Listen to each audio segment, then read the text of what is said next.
Hello বন্ধুরা, কেমন আছো সবাই? নিশ্চয়ই ভালো। আমরাও ভালো আছি। Welcome back to my channel Rahis world. আজ চলে এসেছি বাবা বড় কাচারি মন্দিরে যাওয়ার একটা ছোট ব্লগ নিয়ে। তোমরা নিশ্চয়ই বাবা বড় কাচারি মন্দিরে এসছো কখনো পুজো দিতে। তো তোমরা তো জানোই এই মন্দির কত জাগ্রত। তো আমাদের বাড়ি থেকে খুব একটা দূরে নয় এই মন্দির, তাই আমরা টোটো ভাড়া করে চলে গেছিলাম। ভোর ভোর গেছিলাম, যাতে পুজোটা বাবার কাছে একটু ভালোভাবে দিতে পারি, ফাঁকায় ফাঁকায় দিতে পারি। আর সেদিনের ওয়েদারটা খুব একটা খারাপ ছিল না আমাদের, তাই জন্য কষ্টও খুব একটা হয়নি। আর আমরা গেছিলাম টোটো ভাড়া করে। তোমরা টোটো, অটো বা ট্রেনেও আসতে পারো। যদি ট্রেনে আসতে হয় তাহলে তোমরা শিয়ালদা থেকে বজবজে আসার ট্রেনে উঠবে, বজবজে নামবে, তারপর ওখান থেকে কোনো অটোওয়ালাকে বলবে যে আমি যাব বাবা বড়কাচারি মন্দিরে, নামিয়ে দেবে। কোনো সমস্যা নেই, কারণ এই মন্দির খুবই জাগ্রত। আর এই মন্দিরে এইখানে অনেক দোকানপাট আছে। এই দোকান থেকে সব বাবার মাথায় জল ঢালার জন্য সব কিছু, এই ডালা ওরাই সব সাজিয়ে দেয়। বাবার মাথায় বেলপাতা, ফুল, এই যে দেখো বাতাসা, বাবার কে যে প্রসাদ দেওয়া হয় সেটা বাতাসাই দেয়া হয়। তো এখানে সব ওরা ডালা সাজিয়ে দেয়। এবার ওখান থেকে ডালা নিয়ে আমরা সবাই বাবার মাথায় জল ঢালার জন্য রওনা দিলাম। কিন্তু জলটা ওখান থেকে দেয় না, জল নিতে হয় সামনে, বাবার মন্দিরের সামনেই দুধ পুকুর আছে সেখান থেকে। আমি গেছিলাম আমার শাশুড়ি মা, আমার মামি শাশুড়ি, আমার যা আর আমার মেয়ের সাথে গেছিলাম। আমরা গেছিলাম ঠিক নববর্ষের আগে রবিবার গেছিলাম। তো আমরা সকাল সকাল গেছিলাম, তো তখন সবে দোকানপাট খুলছে, দোকানগুলো বসছে, আর একটু ফাঁকাই ছিল, খুব একটা ভিড় ছিল না। কিন্তু যখন পুজো দিয়ে চলে আসবো তখন প্রায় ভিড় হচ্ছিল। আর দেখো ভালোই ভিড় ছিল, কারণ চৈত্র মাস বলে কথা। আর সেই সময় তো বাবার মাথায় জল ঢালতে প্রচুর নানা জায়গা থেকে লোকজন আসে। আর দেখো এখানে গোপালটা দেখো কি মিষ্টি না, এই সখী গোপাল সব পাওয়া যায় এখানে। আর কথায় আছে ছেলে হলে এখানে গোপাল দিয়ে পুজো দেয় বাবার কাছে, আর মেয়ে হলে সখী দিয়ে পুজো দেয়। আমিও দিয়েছিলাম গত বছর, আমার মেয়ের জন্য আমি সখী দিয়ে পুজো দিয়েছিলাম। আর এই যে দেখো বাবার এখানে কত মনস্কামনা জানিয়ে রেখেছে সবাই। বাবা কিন্তু কাউকে নিরাশ করে না, সবার মনস্কামনা পূর্ণ করে। আর এই যে বললাম দুধ পুকুর, এই দুধ পুকুর থেকে জল নিয়ে বাবার মাথায় ঢালতে হয়। সবাই এখানে স্নান করে বাবার মাথায় জল ঢালার জন্য রওনা দেয়। কিন্তু সবাই আবার স্নান করে না, তারা একটু হাত মুখ ধুয়ে এখান থেকে জল ছিটিয়ে বাবার মাথায় জল ঢালার জন্য রওনা দেয়। কারণ আমরা বাড়ি থেকে স্নান করেই গেছিলাম। আর যারা দণ্ডি কাটে তাদের অবশ্যই এখান থেকে স্নান করে গিয়ে এখান থেকে দণ্ডি কাটতে কাটতে বাবার স্থানে যেতে হয়। দেখো আসলে আমি না এই সময় মানে খুব আস্তে আস্তে নামছিলাম, সিঁড়িগুলো না এত স্লিপ, তো একটু এদিক থেকে ওদিক হলেই দুম পাটাশ হয়ে যাব, তাই জন্য।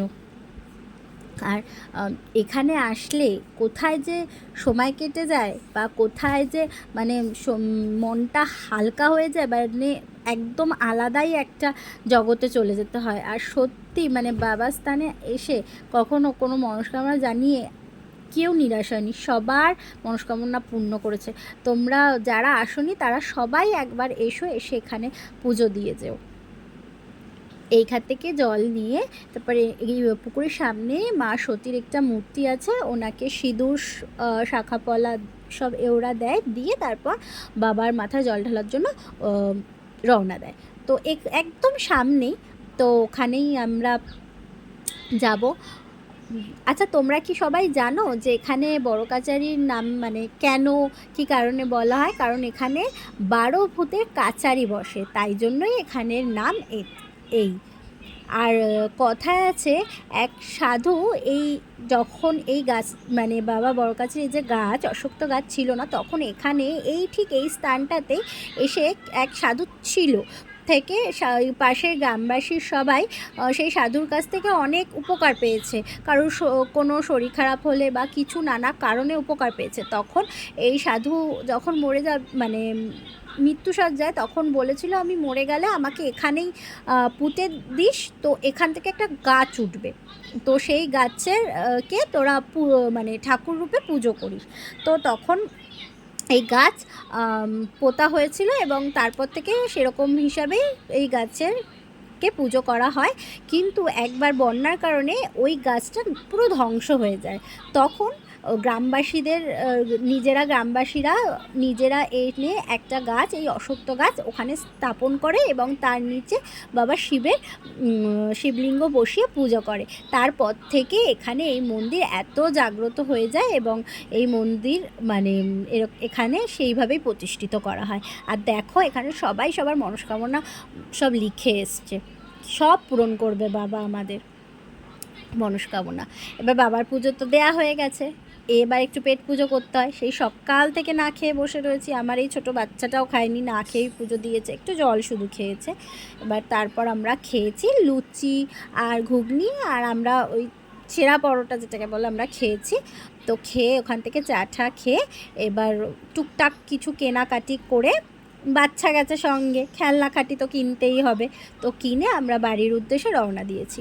এবার অনেকেই টুকটাক অনেক কিছুই কিনেছি, কিনে যখন ফিরছি না চারদিকটা সবুজ, এত ভালো লাগছে না বিশ্বাস করো। কারণ শহরের দিকে এত গাছপালা এখন তো আর দেখাই যায় না, গ্রামের দিকেই এটা দেখা যায়, আর দেখেও খুব ভালো লাগছিলো দেখো। আর আমরা যখন ফিরছি না তখন না একটু একটু বৃষ্টি হচ্ছিল, ওয়েদারটা খুব সুন্দর ছিল, আমাদের খুব একটা গরম লাগেনি। মানে বাবার কাছে পুজো দিতে গেছি তো হয়তো বাবাই এত সুন্দর মানে ওয়েদার করে দিয়েছে বাচ্চা নিয়ে যাব বলে। তার আগের দিন পর্যন্ত এত গরম ছিল, মানুষ অসুস্থ হয়ে পড়ছিল। তো ওই যে বলে না, ঠাকুর যদি না ঠিক রাখে বা না টানে তাহলে হয়তো সব কিছু সম্ভব হয় না। তো দেখো আমরা যাচ্ছি বাড়ির দিকে, আর আমার মামি শাশুড়ি বলছিল সাবধানে বস, ধরে বস মেয়েকে, সাবধানে রাখ, ওটাই। আর ওই যে টাটা করে দিচ্ছে। চলো আমার ব্লগ শেষ, দেখা হচ্ছে পরের ভিডিওতে, টাটা।